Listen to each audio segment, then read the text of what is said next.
আসসালামু আলাইকুম, কেমন আছেন আপনারা সবাই? আশা করি ভালো আছেন, যে যেখানে আছেন সুস্থ আছেন, পরিবারের সাথেই আছেন। এই তো সবজি দেখতে পাচ্ছেন, ব্রোকলি, ফুলকপি সব কিছুই মানে সবজি দিয়ে আমি রান্না করতে যাচ্ছি আজকে সবজি বিরিয়ানি। তো এইগুলো ভালো করে আগে সিদ্ধ করে নেব। দেন পোলার চালটা ভিজে রেখেছিলাম 20 মিনিট, সেটা এখন ঘি দিয়ে ভেজে নেব। দারচিনি, এলাচ সব কিছু দিয়ে ভালো করে ভেজে, দেখতেই পাচ্ছেন সুন্দর করে ভেজে নিয়েছি। এরপর সবজিগুলো হাফ সিদ্ধ করে নিয়েছি।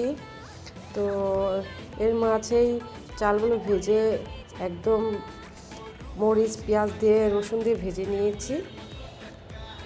তো এটা ভেজে আসার পরে এটার মধ্যে আমি গরম পানি দিয়ে আর এই সবজি সেদ্ধগুলো দিয়ে, দেখতেই পাচ্ছেন সবজিগুলো দিয়ে দিয়েছি। তো এটি 10 মিনিটের জন্য দমে রেখে দিব। তো হয়ে যাবে। এর মধ্যে আমি কিছু এলাচ ব্যবহার করেছি, মশলা ব্যবহার করেছি, সেগুলো হচ্ছে আমি দেখাইনি অফ ক্যামেরায়। তো জিরা, স্বাদ মতো লবণ, আর দেখতেই পাচ্ছেন উপরে সর্বশেষ ধনেপাতা দিয়ে এটাকে ডেকোরেশন করেছি। আর উপরে ভালো লাগছে দেখতে।